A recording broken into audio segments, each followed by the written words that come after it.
बिस्मिल्लाहिर्रहमानिर्रहीम।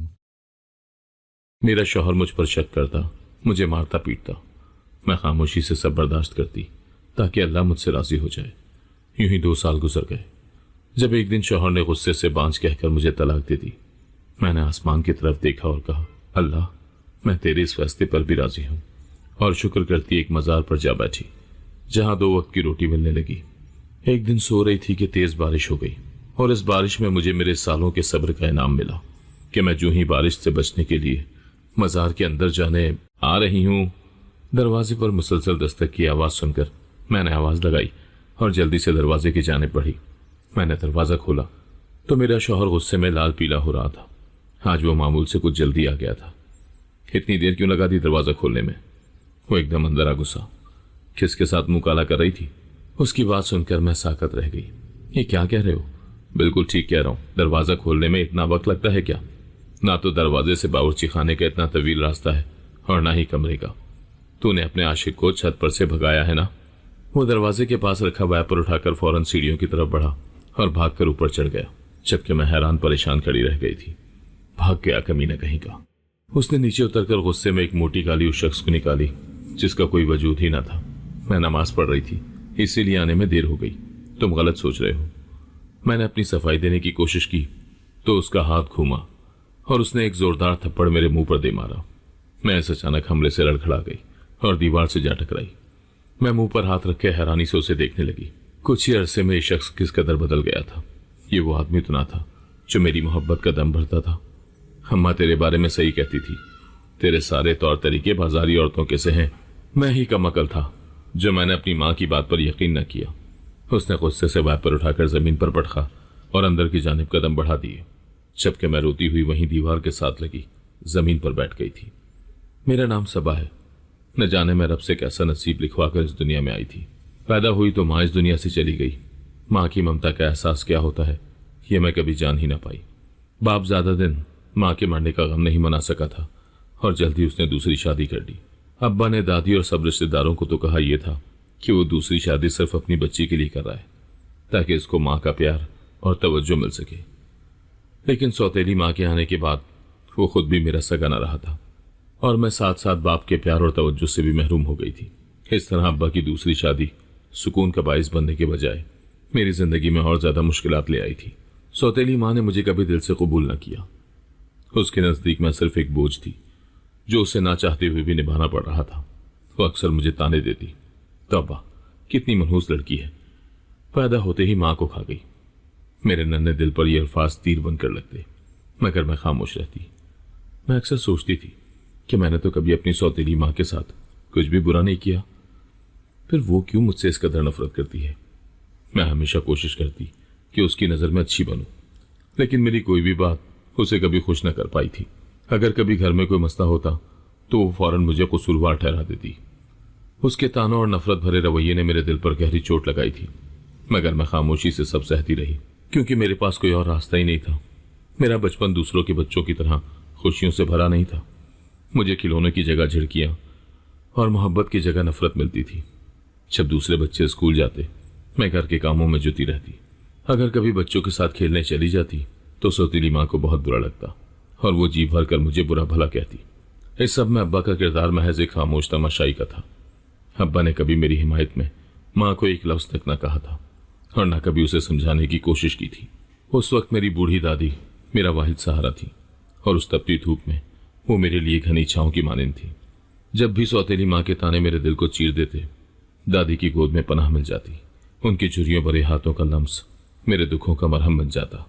वो मुझे खुशाइंद कहानियां सुनाती, जिंदगी के सबक देती और हमेशा ये समझाती कि सब्र और हौसला ही इंसान का सबसे बड़ा हथियार है। उनकी मोहब्बत में वो मिठास थी जो मेरे दुख को कुछ वक्त के लिए भुला देती थी। दादी की बातों से मुझे सुकून मिलता, जैसे कोई थका हारा मुसाफिर घनी छांव में दम भर को सुस्ता ले। मेरी दादी बड़ी नेक औरत थी। वो नमाज और कुरान बाकायदगी से पढ़ती थी। मुझे भी कुरान पाक दादी ने ही पढ़ाया था और नमाज भी सिखा दी थी। वो मुझे दीन की बातें बताती और इस्लामी वाकयात सुनाती। मुझे पढ़ने का बहुत शौक था। मैं हमेशा सोचती थी कि पढ़ लिख कर अपनी जिंदगी बदलूंगी, लेकिन सौतेली माँ ने मेरी तालीम भी छुड़वा दी थी। उसका कहना था कि लड़कियों ने पढ़ लिख कर क्या करना है, आखिरकार चूल्हा ही संभालना है उसने मुझे किताबों से महरूम करके बर्तन और झाड़ू थमा दिए थे। मैं घर का सारा काम करती, थक जाती तो दादी की गोद में लेट जाती। उर्दू लिखना पढ़ना मुझे दादी ने ही सिखाया था। मैं चुपके चुपके मोहल्ले की लड़कियों से पुरानी किताबें लाकर अपना पढ़ने का शौक पूरा कर लेती थी। मुझे जब भी मौका मिलता मैं अपनी किताबें निकाल कर बैठ जाती और उनको पढ़ती रहती। मैं एक एक किताब कई कई बार पढ़ चुकी थी। मैं स्कूल तो नहीं जा सकी थी, लेकिन कुछ न कुछ इल्म मैंने जरूर हासिल कर लिया था। यूं ही वक्त गुजरता गया। गुजरते वक्त के साथ मैंने सब्र करना सीख लिया था। अब मुझे माँ के तानों से ज्यादा तकलीफ नहीं होती थी। शायद मैं इस माहौल की आदी हो चुकी थी। मैंने जवानी की दहलीज पर कदम रख दिया था, लेकिन घर का माहौल और सौतेली माँ का रवैया आज भी वैसा ही था। बल्कि अब तो सौतेली माँ मुझसे दिन ब दिन मजीद बेजार होती जा रही थी। वो हर वक्त मौके की तलाश में रहती कि किसी न किसी बहाने मुझसे जान छुड़ा सके। मैंने अक्सर अब्बासों से ये कहते सुना था कि सबा के लिए कोई रिश्ता देखो और उसको घर से रुखसत करो। बस अब मैं मजीद उसको बर्दाश्त नहीं कर सकती। माँ के इसरार पर अब्बा ने जल्द ही मेरे लिए एक रिश्ता तलाश कर लिया था।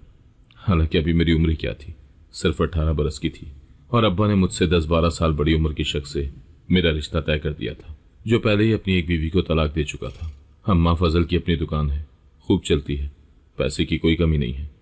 बस कमी है तो एक अच्छी औरत की जो उसका घर संभाल सके। अफजल की पहली बीवी ने खुद तलाक ली थी। अफजल तो बड़ा अच्छा इंसान है, उसने जहेज देने से भी साफ मना कर दिया है। अपनी सबा वहां बड़ी खुश रहेगी।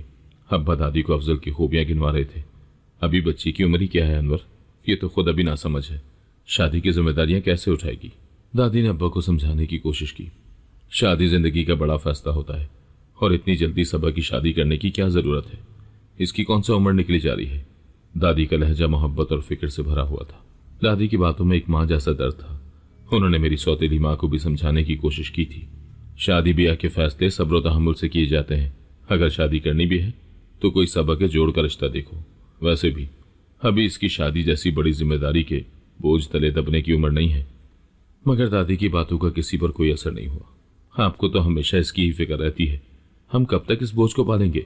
बेहतर यही है कि इसकी शादी कर दी जाए ताकि ये अपने घर की हो और हमें भी सुकून मिले। सौतेली माँ ने तल्ख लहजे में जवाब दिया और उठकर चली गई। नजमा ठीक कह रही अम्मा, अच्छे रिश्ते बार बार नहीं मिलते। मैं जानता हूं कि नजमा का सलूक सबा के साथ अच्छा नहीं है, इसीलिए चाहता हूं कि इसकी शादी हो जाए और वो अपने घर में सुकून से रहे। बस अब ये बात खत्म करो और शादी की तैयारी करो, इसके सिवा कोई हल नहीं है। अब्बा ने भी दादी की बात को नजरअंदाज करके हतमी फैसला दे दिया था। दादी के चेहरे पर मायूसी और बेबसी साफ दिखाई दे रही थी, मगर वो मेरे सामने खुद को मजबूत जाहिर करने की कोशिश कर रही थी। रात को दादी ने मुझे अपने पास बिठाकर समझाया था, सबा मेरी बच्ची, मैं जानती हूं कि ये सब तुम्हारे लिए मुश्किल है। अपना घर छोड़कर जाना आसान नहीं होता, लेकिन सब्र करना। याद रखना कि जिंदगी में हर मुश्किल के बाद आसानी आती है। तुम्हें हिम्मत से काम लेना होगा। अल्लाह हमेशा अपने अच्छे बंदों का साथ देता है और उनकी मदद करता है। दादी की बातों से मेरे दिल को कुछ ढारस हुई थी, मगर हकीकत ये थी कि मेरा दिल बेचैन था। मैं बहुत डरी हुई थी, लेकिन मैंने खुद को ये यकीन दिलाने की कोशिश की कि शायद किस्मत का ये फैसला मेरे लिए एक नई उम्मीद का दरवाजा खोल दे। शायद इस नए रिश्ते में मुझे वो मोहब्बत और इज्जत मिले जो हमेशा मेरे दिल की हसरत बनी रही। घर के झगड़ों और सौतेली माँ के तानों से छुटकारा मिलने की उम्मीद ने दिल को थोड़ी सी तसल्ली दी कि शायद शादी के बाद सुकून का रास्ता मिल जाए।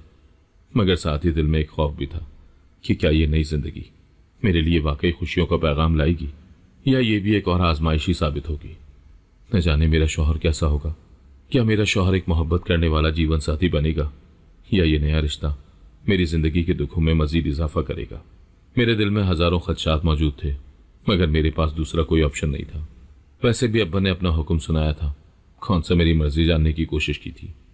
मेरी सौतेली माँ तो वैसे ही मेरी जिम्मेदारी से जान छुड़वाना चाहती थी, लिहाजा उसने शादी की तैयारियों में भी वक्त ज़ाया करना मुनासिब न समझा और जल्द ही मुझे अफजल के साथ हमेशा हमेशा के लिए रुखसत कर दिया। ये मत सोच कर बैठी रहना कि पीछे तेरा कोई मैका मौजूद है। अब बाप को भी 4 दिन सुकून के गुजार लेने देना। सौतेली माँ रुखसती के वक्त मेरे कानों में घुसकर बोली थी। उससे मुझे पहले ही कोई अच्छी उम्मीद न थी। मैं चुपचाप आंसू बहाती अपने शौहर के संग चली आई थी, जिसने मुझे बड़े से घर में ले जाकर अपनी माँ के सामने खड़ा कर दिया था। ये मेरी बीवी है अम्मा, कैसी कम उम्र, भोली भाली और खूबसूरत है। वो पूरी बत्तीसी निकाल कर बोला तो उसकी माँ ने हैरत से मुंह पर उंगली रखकर ऊपर से नीचे तक मेरा जायजा लिया। ये तुझे कहाँ से मिल गई? वो हैरानी से पूछ रही थी। बस अम्मा मिल गई, अब उस बद तहजीब और फूहड़ औरत से तो 1000 दर्जा बेहतर है जो ऐलान करके गई थी कि कोई मुझे अपनी बेटी न देगा। देख तो कैसी चांद सी दुल्हन मिली है तेरे बेटे को। वो खुशी से फूले न समा रहा था, पर उसकी माँ को मुझसे मिलकर कोई खास खुशी न हुई थी। वो मेरे मुतालिक सवाल पर सवाल कर रही थी। मेरा शौहर इन सवालों से घबराकर मेरा हाथ पकड़कर मुझे अपने कमरे में ले गया। चल, तू थक गई होगी, आराम से बैठ, तुझे इस घर में कोई तंगी न होगी, मैं तेरा बहुत ख्याल रखूंगा, तेरी आंख में कभी आंसू न आने दूंगा। वो मुझसे वादे पर वादे कर रहा था। मैंने सर उठाकर पहली बार उसका चेहरा देखा। वो मोहब्बत भरी नजरों से मुझे तक रहा था। खुशी उसके चेहरे से फूटी पड़ रही थी। मुझे उसके एक एक वादे पर एतबार आने लगा। वो मेरा शौहर था, मेरा रिश्ता उससे जुड़ा था। वो मेरे लिए बहुत खास और मेरी जिंदगी में आने वाला पहला इंसान था जो मुझे पाकर खुश था। मैंने अपना दिल उसकी तरफ खींचता हुआ महसूस किया। आने वाले दिनों में उसने मेरी अच्छी खासी कदर की, पर उसकी माँ को यह सब पसंद न था कि वो मेरा ख्याल रखे या मेरे आगे पीछे फिरे। लिहाजा वो उसका दिल मैला करने की कोशिश में लगी रहती। ऐसे कैसे रुखसत कर दिया इसके माँ बाप ने इसे, न कोई जहेज दिया न सामान। मैं अपनी मर्जी से तेरी शादी करती ना तो ट्रक भरकर जहेज मंगवाती। वैसे इतनी कम उम्र और खूबसूरत लड़की का रिश्ता तुझे दे कैसे दिया इसके बाप ने? कहीं इसमें कोई ऐप तो नहीं है? हो सकता है कि किसी के साथ इसका चक्कर हो, जब तो इतनी जल्दी शादी कर दी। मेरी सास इस बात का भी लिहाज न रखती कि उसकी सारी बातें मेरे कानों तक बखूबी पहुंच रही थीं। मेरा दिल दुख से भर जाता। मेरी सौतेली माँ अक्सर मुझे कड़वी कसीली बातें सुनाती थी, पर उसने आज तक मेरे किरदार पर उंगली न उठाई थी। मेरी सास ने तो मुझे 2 कौड़ी का करके रख दिया था। मैंने उसकी हर गलत बात के जवाब में हमेशा खामोशी इख्तियार किए रखी। शायद यही वजह थी कि वो मजीद शेर हो गई थी। उसने मेरे शौहर को मेरे खिलाफ करने का कोई मौका हाथ से जाने नहीं दिया था। शायद उसे इस बात का अफसोस था कि उसके बेटे ने उसकी इजाज़त के बगैर शादी कर ली थी। वो अक्सर मेरे शौहर को कहती, तू तो बिल्कुल जोरू का गुलाम हो गया है, कहीं इसने तुझे अपनी मोहब्बत के जाल में तो ना फंसा लिया था, भगा कर तो नहीं लाया तू इसे? वो शक भरे लहजे में पूछती। ना अम्मा ना, इसके बाप ने खुद रुखसत किया है इसे मेरे साथ। वो इसकी सौतेली माँ है ना, वो इसे रखना नहीं चाहती थी, बस और कोई मसला नहीं है। पर अब मैं वाकई इसकी जुल्फों का असीर हो गया हूँ।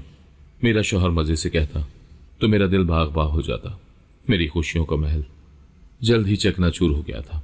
मेरे शौहर का रवैया बदलने लगा था। हालांकि मैं हर तरह से अपने शौहर और सास दोनों का ख्याल रखती थी, मगर अल्लाह जाने उसे मुझसे क्या बैर था कि वो कभी मुझसे खुश न हुई और न अपने बेटे को खुश रहने दिया। शादी के इब्तदाई दिनों का खुमार उतरने लगा था और मेरे शौहर का असली रूप मेरे सामने आने लगा था। शादी मेरी आजमाइशों का खात्मा साबित न हुई थी, बल्कि ये तो एक नई कठिन राह का आगाज था। मेरा शौहर कुछ अरसे में ही बिल्कुल बदल गया था। शायद उसने अपने ऊपर कोई खौल चढ़ा रखा था जो एकदम उतर गया था। मेरा शौहर एक बदगुमान और शक करने वाला इंसान था। वो मेरी हर बात में खामियां ढूंढता और बिला वजह मुझ पर शक करता। जरा सी बात पर उसका मूड बिगड़ जाता और वो गुस्से में मारपीट पर उतर आता। कभी खाने में जायका ना होने पर गुस्सा करता, तो कभी किसी अजनबी की नज़र मुझ पर पड़ जाने को बहाना बनाकर झगड़ा शुरू कर देता। मेरी सास को भी सुकून मिल गया था। वो अपने बेटे को समझाने के बजाय उसे मजीद शह देती, लेकिन मेरी सास को मुझ पर जुल्म करने का ज्यादा मौका न मिल सका था। एक दिन वो अचानक अल्लाह को प्यारी हो गई, पर उसने जाने से पहले अपने बेटे के दिल में मेरे खिलाफ नफरत का बीज बो दिया था। मुझे अपने शौहर से मोहब्बत थी, क्योंकि वो पहला शख्स था जिसने मुझे अपनी जिंदगी में शामिल होने पर भले कुछ अरसे के लिए ही सही पर इज्जत और अहमियत दी थी। मुझे नहीं मालूम था कि वो इतनी जल्दी इस कदर बदल जाएगा। मैं अपने शौहर का घर छोड़कर और कहीं भी ना जा सकती थी। अब्बा के घर वापस जाकर सौतेली माँ के ताने खाने से बेहतर था कि मैं अपने शौहर के जूते खा लूं। मैंने हर ज्यादती को सब्र और खामोशी से सहने की कोशिश की। दिल में यही सोचती रही कि शायद वक्त के साथ उसका दिल नर्म हो जाए या मेरे सब्र अल्लाह की बारगाह में कबूल होकर मेरी जिंदगी में आसानी ले आएगा। मुझे अक्सर दादी की बातें याद आती, बेटी सब्र करो, हर मुश्किल के बाद आसानी जरूर आती है। इन्हीं लफ्जों को अपनी ढारस बनाकर मैं हर दिन गुजारती रही, मगर शौहर का रवैया बद से बदतर होता गया। घर में कोई भी बात उसके गुस्से को हवा दे सकती थी और मैं खुद को हर मुमकिन तरीके से उसके गुस्से से बचाने की कोशिश करती, मगर उसकी शक की आदत दिन ब दिन बढ़ती जा रही थी।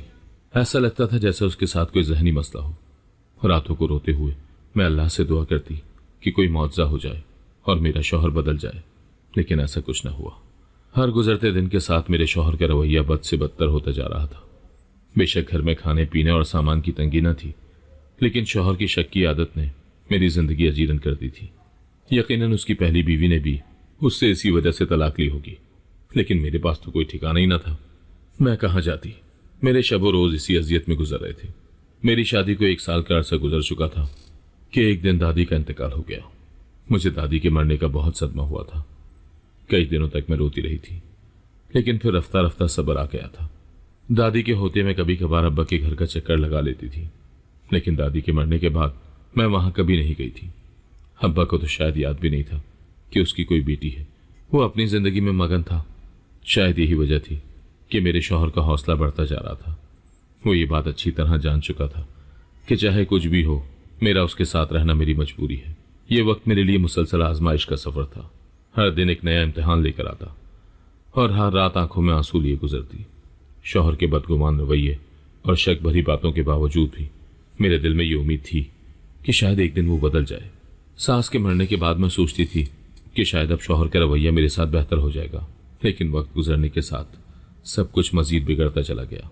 छोटी छोटी बातों पर झगड़ा करना, बात बात पर ताने देना शौहर का मामूल बन चुका था, और अब तो उसने मुझ पर हाथ भी उठाना शुरू कर दिया था।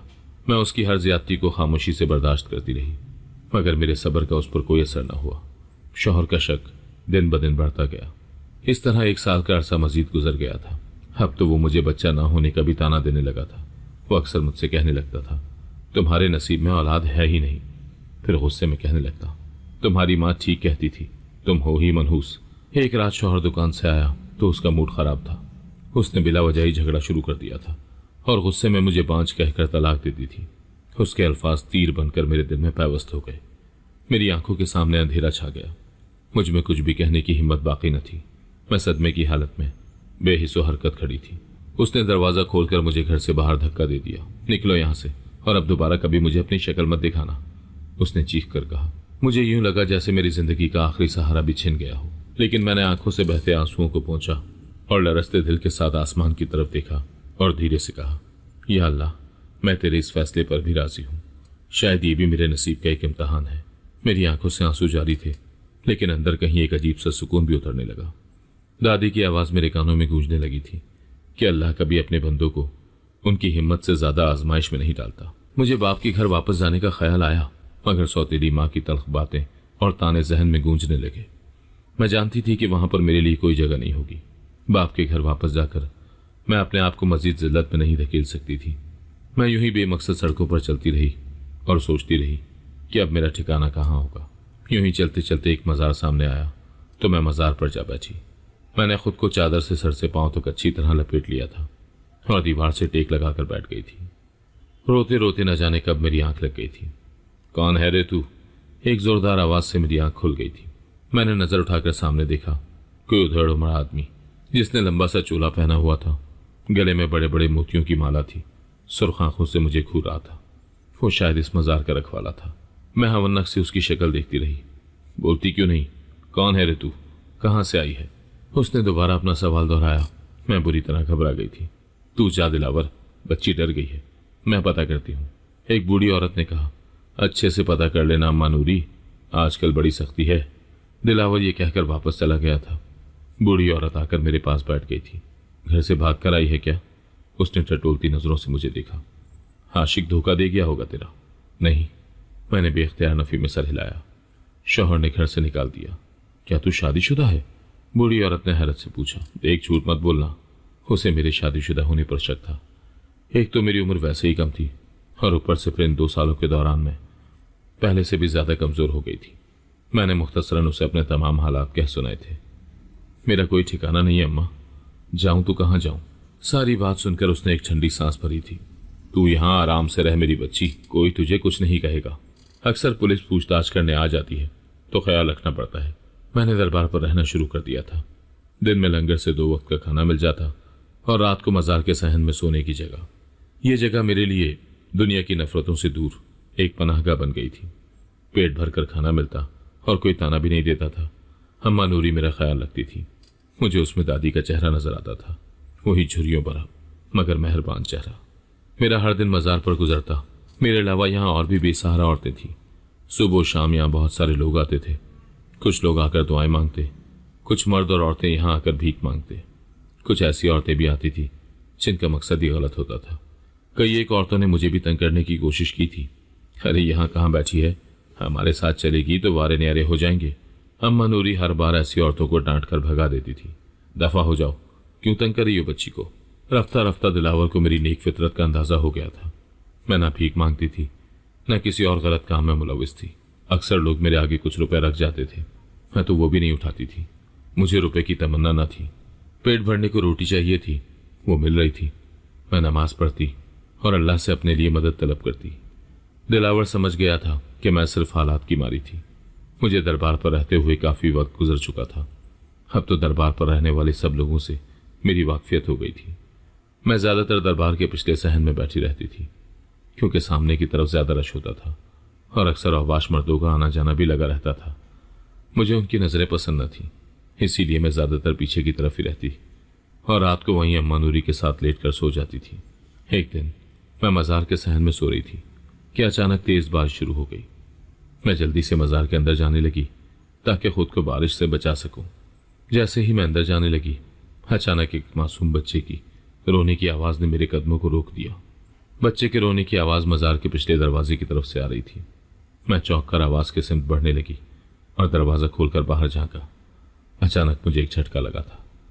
मजार के दरवाजे के पास ही एक छोटा बच्चा जमीन पर लेटा हुआ था। बच्चा सर्दी से कांप रहा था और जोर जोर से रो रहा था। मैं तेजी से उसके पास पहुंची और उसे गोद में उठा लिया। मैंने बच्चे को बेख्तियार सीने से लगा लिया था। जैसे ही मैंने उसे सीने से लगाया, उसका रोना मजीद तेज हो गया।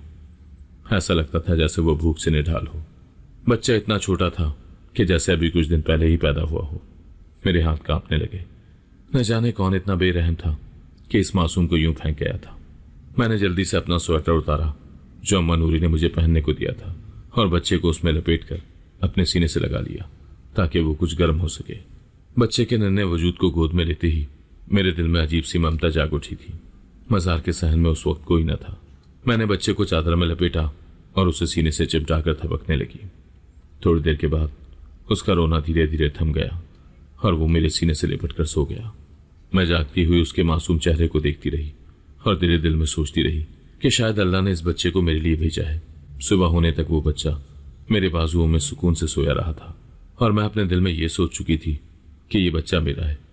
चाहे कुछ भी हो जाए, मैं इसे कभी किसी के हवाले नहीं करूंगी। सुबह हुई तो मजार के सहन में हल्की सी चहल पहल शुरू हो चुकी थी। लंगर का काम करने वाले लोग अपने काम में मसरूफ हो गए थे। मैं बच्चे को अपने सीने से लगाए बैठी थी जब अम्मा नूरी मेरा हाल पूछने आई थी और मेरी गोद में एक छोटा बच्चा देखकर हैरान रह गई थी। अरे ये बच्चा कहाँ से आया? वो हैरानी से मेरी तरफ देखते हुए बोली, ये मेरा बच्चा है, अल्लाह ने इसे मेरे लिए भेजा है। मैंने मुस्कुरा कर कहा। अम्मा नूरी की आंखें हैरत से फैल गई थी। वो मेरे करीब आकर बैठ गई और राजदारी से बोली, क्या कह रही है तू? ये तेरा बच्चा है? कहाँ से मिला ये तुझे? मैंने रात का वाकया तफसील से अम्मा नूरी को कह सुनाया था। लगता है कोई अपना गुनाह छुपाने के लिए इस बच्चे को यहाँ फेंक कर चला गया। अम्मा नूरी ने सोचते हुए कहा था, कैसा जमाना आ गया है, मासूम बच्चे को मरने के लिए फेंक दिया।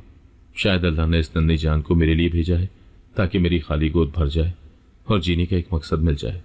मैंने खुशी से कहा, और हाँ अम्मा, अब जल्दी से इसके दूध का कुछ इंतजाम करो, पता नहीं कब से भूखा है ये बेचारा। अम्मा नूरी ने कुछ देर खामोशी से मुझे देखा, फिर बोली, ठीक है, अगर तूने इस बच्चे को पालने का फैसला कर लिया है तो मैं भी तेरे साथ हूँ। उस दिन मेरा दिल बहुत ज्यादा पुरसुकून हो गया था। ऐसा महसूस हो रहा था जैसे अल्लाह ने मुझे मेरे सब्र का सिला दे दिया हो। यह बच्चा मेरे लिए जिंदगी की एक नई उम्मीद बन गया था। अब मेरी जिंदगी का हर दिन उस नन्ही जान के लिए था। मैं उसे बहुत प्यार करती, उससे बातें करती, वो भी अपनी मासूम नजरों से मुझे तकता और मेरी बातें सुनकर मुस्कुराने लगता, जैसे सब समझ रहा हो। दिलावर चचा ने मुझे बच्चे के जरूरी सामान के लिए रकम फराहम की थी और मैं अम्मा नूरी के साथ जाकर बच्चे की जरूरत का सामान और दूध ले आई थी। शाहनवाज सदमे और गुस्से से पागल हो रहा था। न जाने उसके नसीब में सुकून क्यों नहीं लिखा था। वो अस्पताल के कॉरिडोर में बेचैनी से चक्कर काट रहा था। उसके 2 दिन के बच्चे को किसी ने अस्पताल से अगवा कर लिया था। दूसरी तरफ उसकी बीवी की हालत भी नाजुक थी। वो आईसीयू में थी। डॉक्टर्स उसे बचाने की भरपूर कोशिश कर रहे थे, लेकिन उसकी हालत मुसलसल बिगड़ती चली जा रही थी। जब शाहनवाज को बच्चे के अगवा होने की खबर मिली तो उसके पैरों तले से जमीन निकल गई थी। वो पागलों की तरह अस्पताल के हर कोने में दौड़ता रहा। हर किसी से बच्चे के बारे में पूछा, लेकिन किसी को कुछ इल्म न था। उसका दिमाग सुन्न हो चुका था। एक तरफ उसकी बीवी जिंदगी और मौत की कशमकश में थी और दूसरी तरफ उसका बच्चा लापता हो चुका था। फिर वो अलमनाक लम्हा आया जब डॉक्टर ने उसे इत्तला दी कि उसकी बीवी जान की बाजी हार चुकी है। शाहनवाज पर सदमे का ऐसा वार हुआ कि वो किसी बात को सोचने समझने के काबिल न रहा। एक लम्हे में उसकी दुनिया उजड़ चुकी थी। न उसकी बीवी बच सकी थी और न ही उसका बच्चा। शाहनवाज को यूं महसूस हो रहा था कि जैसे उसका दिमाग फट जाएगा। वो अपनी माँ के पास चला आया था और उनके गले लगकर रोने लगा था। क्यों अल्लाह हमेशा मुझसे मेरा सब कुछ छीन लेता है, अम्मा से उसने रोते हुए कहा, तो उसकी अम्मा ने उसे अपने सीने से लगा लिया था। शाहनवाज कोई मामूली आदमी नहीं था। वो बेपनाह जमीन और जायदाद का मालिक था। शहर के बड़े रईसों में उसका शुमार होता था, लेकिन दौलत के बावजूद उसकी जिंदगी में सुकून नहीं था। छोटा था तो उसके बाप ने दूसरी शादी कर ली थी। उसकी सौतेली माँ कोई अच्छी औरत न थी। वो बेवा थी और पहले शौहर से उसका एक बेटा भी था। वो उसके बाप के दफ्तर में काम करती थी। न जाने कैसे वो उसके बाप को रिझाकर उसकी जिंदगी में शामिल हो गई थी। रफ्ता रफ्ता वो उसके बाप पर हावी होती चली गई थी और उसने शाहनवाज के बाप को उसके इकलौते बेटे से बहुत दूर कर दिया था। शाहनवाज का बचपन उसके बाप की सख्ती और उसकी मोहब्बत और शफकत से महरूमी में गुजरा था। उसके बाप का सौतेला बेटा अदनान उस घर में ठाठ से रहता और शाहनवाज को हर चीज से महरूम कर देता था। हसद का शिकार होकर वो शाहनवाज का दुश्मन बन चुका था। शाहनवाज इस सारी सूरत हाल से बहुत परेशान था। उसके जहन पर बहुत मनफी असरात मुरत्तिब हो रहे थे। उसकी माँ दुर्दाना बेगम के पास दौलत की कमी न थी। उनका बाप बहुत दौलतमंद था और वो उनकी इकलौती बेटी थी। उन्होंने अपने शौहर से अलहदगी इख्तियार कर ली थी।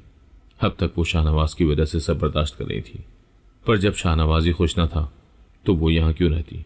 शाहनवाज के बाप की दौलत दुर्दाना की दौलत के मुकाबले में कुछ न थी।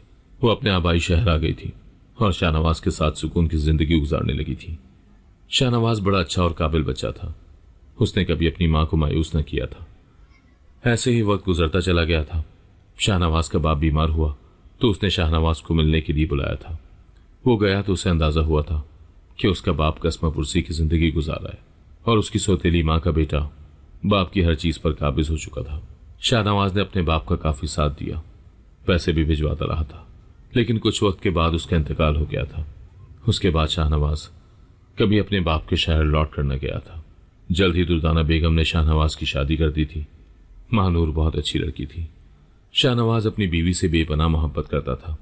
दोनों बहुत खुशगवार जिंदगी गुजार रहे थे, लेकिन महानूर की तबीयत काफी खराब रहने लगी थी। डॉक्टर को चेकअप करवाया तो उसने कमजोरी बताकर दवा लिख दी थी। कुछ अरसे के बाद महानूर को खुशखबरी मिली तो वो दोनों ही बहुत खुश थे, पर न जाने उनकी खुशियों को किसकी नजर खा गई थी। महानूर की तबीयत पहले से ज्यादा खराब रहने लगी थी। वो बहुत ज्यादा कमजोर हो गई थी। शाहनवाज उसे डॉक्टर के पास ले गया था। डॉक्टर ने दवाइयां और ड्रिप लिख कर दी थी और कहा था कि हमल के दौरान कमजोरी हो जाती है, परेशान होने की कोई बात नहीं। लेकिन महानूर की तबीयत दिन ब दिन मजीद खराब होती जा रही थी। 9 माह का अरसा गुजरा तो महानूर ने चांद से बेटे को जन्म दिया था। वह अस्पताल में अपने बेटे को सीने से लगाकर कभी उसे गौर से देखती और कभी बेख्तियार प्यार करने लगती। देखो शाहनवाज, ये बिल्कुल तुम्हारे जैसा है, तुम्हारे जैसी भूरी आंखें, और देखो गाल पर तिल भी बिल्कुल तुम्हारे जैसा है। महानूर ने कहा तो शाहनवाज ने मसनूई गुस्से से उसे घूरा था। तुम्हें डॉक्टर ने आराम करने को कहा है, तुम्हारी तबीयत ठीक नहीं है, तुम लेट जाओ प्लीज। अब तो मैं बिल्कुल ठीक हो गई हूँ। अपने अरहम को देखकर महानूर ने अपने बच्चे का नाम अरहम रखा था, लेकिन अरहम की पैदाइश के 2 दिन बाद अचानक उसकी तबीयत बिगड़ गई थी और वो बच न सकी थी। पुलिस बच्चे की तलाश में पूरे शहर में सरगर्म थी। शाहनवाज के असर व रसूख और दबाव की वजह से ये केस उनके लिए आम नहीं था। हर थाने को अलर्ट कर दिया गया था और जगह जगह छापे मारे जा रहे थे। शहर की हर गली और हर चौराहे पर नजर रखी जा रही थी। पुलिस जानती थी कि बच्चे को जल्द अज जल्द ढूंढना जरूरी है, वरना यह मामला और पेचीदा हो सकता था। और इसी तरह 4 माह का अरसा गुजर चुका था। पुलिस पर दबाव बढ़ता जा रहा था, लेकिन वो बच्चे को तलाश करने में नाकाम हो रहे थे। आखिर एक दिन पुलिस ऑफिसर को अपने मुखबिर की तरफ से एक इत्तला मिली, जिसने उसे चौंका दिया। मुखबिर ने इत्तला दी थी कि मजार में एक औरत के पास नौमौलूद बच्चा है और मजार के लोग बताते हैं कि ये बच्चा उसका नहीं है। ये इत्तला मिलते ही पुलिस अफसरान में हलचल मच गई थी। तफ्तीशी टीम फौरन मजार की तरफ रवाना हो गई थी। उनको यकीन था कि शायद ये वही बच्चा है जिसकी तलाश में वो मारे मारे फिर रहे थे। पुलिस की गाड़ियां मजार के करीब जा रुकी और एहलकार मजार के अंदर दाखिल हो गए। मजार के सहन में उन्हें एक औरत बैठी नजर आई थी और बच्चा भी उसकी गोद में आराम से सो रहा था। पुलिस एहलकारों ने आगे बढ़कर सबा से सवाल किया ये बच्चा कहाँ से आया? क्या ये तुम्हारा है?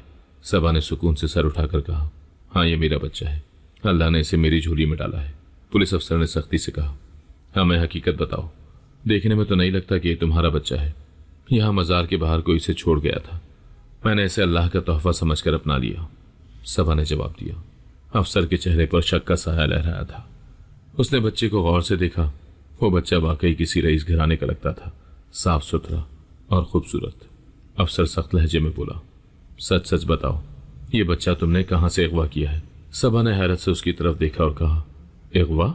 नहीं साहब, ये मेरा बच्चा है, अल्लाह ने इसे मेरी झोली में डाला है। अफसर ने तंजिया हंसी के साथ जवाब दिया, बहुत कहानी सुना चुकी हो, तुम्हारी हालत बता रही है कि तुम जैसी औरत के पास ये बच्चा नहीं आ सकता। सीधी बात करो, कहां से उठाया ये बच्चा? सबा की आंखों में आंसू भर आए। मैंने किसी का बच्चा नहीं उठाया साहब, ये बच्चा मुझे मजार के बाहर मिला था, मैंने इसे अपना नसीब समझकर अपना लिया। मगर पुलिस अफसर ने उसकी बात सुनते ही कहा था, तुम जैसे लोग यही करते हो, मासूम बच्चों को अगवा करके भीख मांगने या बेचने के लिए इस्तेमाल करते हो। तुम अकेली हो या पूरा गिरोह है तुम्हारा? सच सच बताओ। सबा ने बेबसी से कहा, अल्लाह की कसम, मैंने इसे अगवा नहीं किया, मैंने सोचा कि अल्लाह ने शायद मेरी झोली भर दी है। अफसर ने सख्ती से कहा, बस बस, अब ये बातें अदालत जाके करना, तुम पर अगवा का इल्जाम है और हमें ये बच्चा वापस इसके असली वालिदैन तक पहुंचाना है। इस दौरान काफी लोग जमा होने लगे थे। चाचा दिलावर और अम्मा नूरी भी आ गए थे। पुलिस वाले बच्चा छीनने के लिए आगे बढ़े तो सबा ने घबराकर उसे अपनी बाहों में छुपा लिया था। ये मेरा बच्चा है, इसे मुझसे मत छीनो। अफसर ने झुंझुलाकर हुक्म दिया कि इसे फौरन गाड़ी में बिठाओ, ये मामला हम थाने जाकर देखेंगे, यहाँ काफी रश हो रहा है। सबा ने मुजाहिमत करने की कोशिश की, मगर दो अहलकारों ने उसे दबोच लिया और बच्चा उससे छीन लिया। वो भी बसी से चिल्लाती रही, ये मेरा बच्चा है, मैंने इसे अगवा नहीं किया। मगर पुलिस ने उसकी एक न सुनी। मजार के लोग और अम्मा नूरी भी गवाही दे रहे थे कि ये लड़की सच कह रही है, पर पुलिस वाले उसे जबरदस्ती पकड़कर थाने ले आए थे। शाहनवाज पहली नजर में ही बच्चे को पहचान गया था, वो हूबहू उसी की शक्ल का था। पुलिस ने बताया था कि मजार पर मौजूद एक औरत ने बच्चा अगवा किया था। औरत पकड़ी जा चुकी है, जल्दी उसके बाकी साथियों को भी पकड़ लेंगे। शाहनवाज बच्चे को लेकर अपनी माँ के पास चला आया था। बच्चा उसने अपनी माँ के हवाले किया तो वो कहने लगी, बच्चा बहुत साफ सुथरा और सेहतमंद है शाहनवाज, लगता ही नहीं कि अगवा के 4 महीने बाद वापस मिला है, लगता है जैसे माँ की गोद से उठा लाए हो। अपनी माँ की बात सुनकर शाहनवाज चौंक गया था। इसकी माँ तो इससे बहुत दूर जा चुकी है अम्मी। शाहनवाज ने बच्चे के लिए आया का इंतजाम किया था। उसकी माँ भी बच्चे को संभाल रही थी, लेकिन बच्चा मुसलसल रोज जा रहा था। न वो दूध पी रहा था, न सो रहा था, वो सारी रात रुत रहा था। अब तो सुबह होने वाली थी। अम्मी, लगता है इसकी तबीयत खराब है, शायद पेट में दर्द है, ऐसा करते हैं इसे डॉक्टर के पास लेकर चलते हैं। शाहनवाज ने परेशानी के आलम में कहा था, मुझे नहीं लगता बेटा कि इसे कोई तकलीफ है। अम्मी, आप कैसी बातें कर रही हैं? अगर तकलीफ ना होती तो आराम से सोना जाता। बेटा, बच्चा अपनी माँ के साथ सोता है और मुझे लगता है कि उस औरत की गोद का आदी हो चुका है जिसके पास ये इतने अरसे से था। अम्मी, वो एक मुजरिम औरत है, उसने इतने अरसे मेरे बच्चे को मुझसे जुदा किए रखा। मैं पल पल तड़पता रहा, मैं उसे कड़ी सजा दिलवा कर रहूंगा। शाहनवाज ने गुस्से से कहा। नूरी और दिलावर चाचा शाहनवाज के पास आए थे। सुबह होते ही वो थाने गए, पर पुलिस ने उन्हें सबा से मिलने न दिया था। वो हकीकत बताने शाहनवाज के बंगले पर चले आए थे। साहब, मजार से कुछ लोग आपसे मिलने आए हैं, उसके मुलाजिम ने उसे बताया तो वो चौंक गया था। उन्हें वापस भेज दो, मैं किसी से नहीं मिलना चाहता, उसने मुलाजिम से कहा। पर उसकी माँ ने उन दोनों को अंदर बुला लिया था।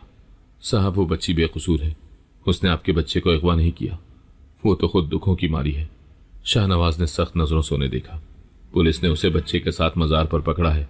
दिलावर चचा ने ठंडी सांस लेते हुए कहा, साहब, अगर वो अगवाकार होती तो 4 महीने तक इस बच्चे को अपने कलेजे से लगाकर क्यों रखती? अगवा करने वाले तो फौरी तौर पर बच्चे को आगे पहुंचा देते हैं। उसने तो आपके बच्चे को एक माँ की तरह संभाला है। वो लड़की खुद अपने गमों से लड़ रही है, वो बिल्कुल बेगुनाह है। आप उसे पुलिस से छुड़वा दें। मेरा दिल ये मानने को तैयार नहीं है कि वो बेकसूर है। मैं तुम लोगों पर भरोसा नहीं कर सकता, हो सकता है कि तुम भी उसके साथ मिले हुए हो। शाहनवाज ने कहा तो वो दोनों मायूस होकर उठ गए थे। न जाने क्यों मुझे ऐसा लगता है कि ये दोनों गलत नहीं कह रहे। शाहनवाज की माँ ने कहा, अम्मी, आपको तो हर किसी पर रहम आ जाता है, चले जल्दी अरहम को अस्पताल ले जाना है। शाहनवाज ने कहा, डॉक्टर ने अरहम का मुकम्मल चेकअप कर लिया था, जरूरी टेस्ट भी कर लिए थे। उसने बताया था कि बच्चे को कोई तकलीफ नहीं है, बच्चा बिल्कुल सेहतमंद और तंदुरुस्त है, लेकिन डॉक्टर ये सारी रात रोता रहा है। बाज़ औक़ात जगह या माहौल बदलने से भी बच्चे परेशान हो जाते हैं। आप फिक्र न करें, 1-2 दिन तक ये सेट हो जाएगा। लेकिन अरहम को रोना बंद न हुआ था, पर अगली रात एक अजीब वाक़या हुआ था। पुलिस ने उसकी घरेलू मुलाजमा को रात के अंधेरे में किसी आदमी से मुलाकात करते हुए देखा था। अभी भी पुलिस के कुछ आदमी खुफिया तौर पर उसके घर की निगरानी कर रहे थे। उन्होंने फौरी तौर पर शाहनवाज को उसकी इत्तला दी थी और उसकी मुलाजमा कौसर को गिरफ्तार कर लिया था। कौसर ज्यादा देर तक अपनी जबान बंद न रख सकी थी और उसने एतराफ़ जुर्म कर लिया था। हाँ, अरहम को अस्पताल से मैंने ही अगवा किया था, लेकिन ये सब मैंने अदनान साहब के कहने पर किया। उन्होंने मुझे पैसों का लालच दिया और मैं लालच में आ गई। अदनान साहब नहीं चाहते थे कि शाहनवाज सुकून की जिंदगी गुजारे। वो कहते थे कि मैं शाहनवाज को पल पल तड़पा कर मारना चाहता हूँ।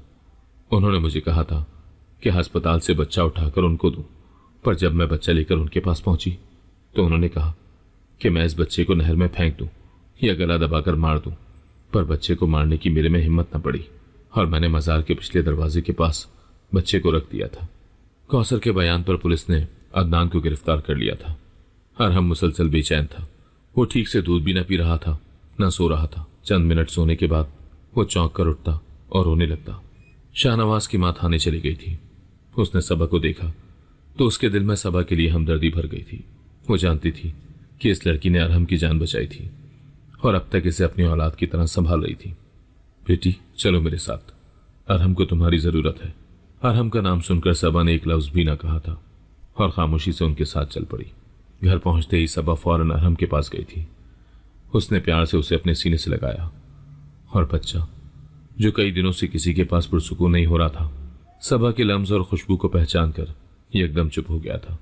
उसने दूध भी पी लिया था और थोड़ी ही देर में गहरी नींद सो गया था। शाहनवाज की मां ने यह मंजर देखकर इत्मीनान भरी मुस्कुराहट के साथ शाहनवाज की तरफ देखा। देखा, मैं ना कहती थी ये लड़की बेकसूर है। सबा ने अपने तमाम हालात शाहनवाज और उसकी मां को कह सुनाए थे कि किस तरह वो मजार पर गई और कैसे अरहम उसे मिला था। शाहनवाज खामोशी से सब सुन रहा था। वो शर्मिंदा था। वो खुद भी सौतेले रिश्ते का डसा हुआ था। शायद यही वजह थी कि उसके दिल में एक अजीब सी तब्दीली आने लगी थी। सबा के सब्र और खुलूस ने उसे बहुत मुतासिर किया था। वो समझ चुका था कि जो मोहब्बत और अपनायत सबा ने अरहम को दी है वो कोई और नहीं दे सकता था। सबा को शाहनवाज के घर में रहते हुए हफ्ता हो गया था। आखिर वो कब तक यहां रह सकती थी। दिल पर पत्थर रखकर उसने अरहम को छोड़कर जाने का फैसला किया था। उसने शाहनवाज और उसकी मां को अपने फैसले से आगाह कर दिया था। तुम चली जाओगी तो अरहम कैसे रहेगा तुम्हारे बिना? शाहनवाज ने परेशानी से कहा था। अरहम तो बच्चा है, संभल जाएगा, लेकिन मुझे जाना होगा। मैं आखिर कब तक यहां रह सकती हूँ? मुझे अच्छा नहीं लगता कि मैं आपके घर में बैठी रहूं। शाहनवाज की मां ने शाहनवाज से कहा था, बेटा, अगर तुम मुनासिब समझो तो सबा से निकाह कर दो। तुम्हारा बच्चा इसे मां समझता है और तुम्हें भी अब हकीकत पता चल गई है। अल्लाह ने तुम्हें एक मौका दिया है, इसे जाया मत करो। चंद सालों के बाद तुम्हें अरहम के लिए एक मां की जरूरत लाजमी पड़ेगी और सबा से बेहतर मां अरहम के लिए तुम्हें नहीं मिल सकती है। शाहनवाज ने कुछ देर खामोश रहने के बाद कहा था, सबा बहुत अच्छी लड़की है अम्मा, पर मैं तो खुद टूटा हुआ हूं। महानूर के जाने का गम मेरे दिल में बसा है। क्या सबा खुश रह पाएगी मेरे साथ? हाँ बेटा, वो खुद भी गमजदा है और बहुत सब्र वाली भी। ठीक है अम्मा, अगर सबा को कोई एतराज नहीं है तो मैं भी राजी हूँ। शाहनवाज की मां ने सबा से कहा था, देखो सबा, मैं और शाहनवाज चाहते हैं कि तुम हमेशा यहीं रह जाओ, अरहम की मां बनकर। शाहनवाज की मां ने कहा तो सबा चौंक गई थी। सादगी से निकाह का इंतजाम किया गया। सबा ने निकाह के बाद अरहम को अपनी बाहों में उठाकर सीने से लगा लिया था। अल्लाह ने अरहम उसे हमेशा के लिए सौंप दिया था और एक नई जिंदगी भी। वो अल्लाह की शुक्रगुजार थी। शाहनवाज ने सबा की तरफ देखा। उसके दिल में सबा की इज्जत और शुक्रगुजारी के जज्बात थे। वो जान चुका था कि सबा का मकाम उसकी जिंदगी में सिर्फ अरहम की मां का नहीं बल्कि उसके दिल का भी है। अब उनके दरमियान सिर्फ सुकून और मोहब्बत का रिश्ता था। दोनों ने मिलकर जिंदगी की एक नई राह चुन ली थी, ऐसी राह जिस पर खुशी और उम्मीद के चिराग रोशन थे। अगर आपको आज की कहानी पसंद आई है तो वीडियो को जरूर लाइक कीजिएगा और अपने दोस्तों के साथ भी शेयर कीजिएगा। और हां, अगर आपने अभी तक हमारा चैनल सब्सक्राइब नहीं किया तो जरूर सब्सक्राइब करें। मिलते हैं कल एक नई और दिलचस्प कहानी के साथ। अल्लाह हाफिज।